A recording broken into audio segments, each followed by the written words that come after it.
அனைவருக்கும் வணக்கம். இன்றைய பதிவில் ராகு கர்மா நட்சத்திரங்களை பற்றி பார்க்கலாம். பூசம், விசாகம், சதயம் இம்மூன்று நட்சத்திரங்களும் ராகு கர்மாவை கர்மப்பதிவாக கொண்ட நட்சத்திரங்கள். ஆனால் இந்த மூன்று நட்சத்திரங்களும் வெவ்வேறு கிரகத்திற்கு சொந்தமான நட்சத்திரங்கள். பூசம் சனிக்கு சொந்தமான நட்சத்திரம். பூசத்தில் பிறக்கக்கூடிய குழந்தைகள் பிறக்கும் காலத்தில் சனி தசையில் பிறப்பார்கள்.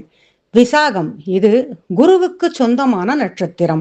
விசாகத்தில் பிறக்கக்கூடிய குழந்தைகள் பிறக்கும் காலத்தில் குரு தசையில் பிறப்பார்கள்.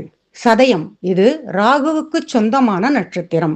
சதயத்தில் பிறக்கக்கூடிய குழந்தைகள் பிறக்கும் காலத்தில் ராகு தசையில் பிறப்பார்கள்.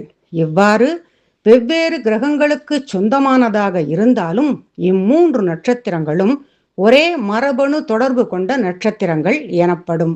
ஒரு குடும்பத்தில் இந்த மூன்று நட்சத்திரத்தில் ஏதேனும் ஒரு நட்சத்திரத்தில் குழந்தை பிறந்தால் அந்த குழந்தை பிறப்பதற்கு முன்னரே அதே குடும்பத்தில் தாய் வழியிலோ தந்தை வழியிலோ மற்ற இரண்டு நட்சத்திரத்தில் குழந்தைகள் பிறந்திருக்கிறார்கள் என்பதுதான் பொருள். அவ்வாறு இருந்தால் மாத்திரமே அந்த குழந்தை பிறந்த நேரம் சரி என கணக்கிடப்படுகின்றது. மேலும் ராகு கர்மாவை கொண்டவர்கள் என்பதை எவ்வாறு அறியலாம் என்று பார்க்கலாம்.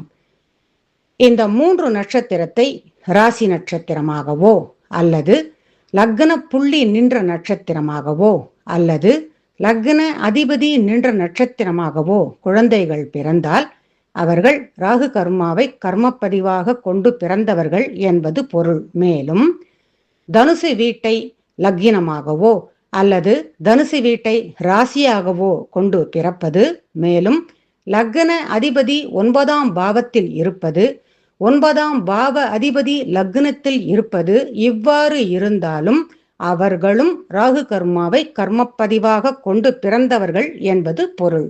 நன்றி, வணக்கம்.